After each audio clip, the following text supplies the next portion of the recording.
Și melodia asta din partea mea de fără ea, bineînțeles. Pentru sora mea, pentru Lorena.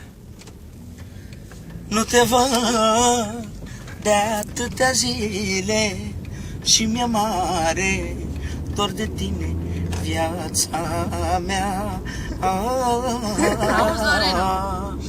Cât aș vrea să aud vocea ta, doar ea mi-ar liniști inima. Toată lumea și-ar dori să ne despartă, dar în jur eu nu am să las. Te-am visat lângă altcineva și m-am trezit cu lacrimi în braț. Vreau să mă uit în ochii tăi, viața mea, să spun ce dor mi-a fost de ei. Și-n brațe vreau ca să te strâng,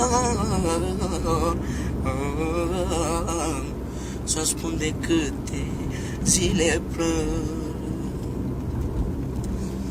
Știu că și ție este greu viața mea, plângi și oftezi de dorul meu. Întoarce-te în viața mea,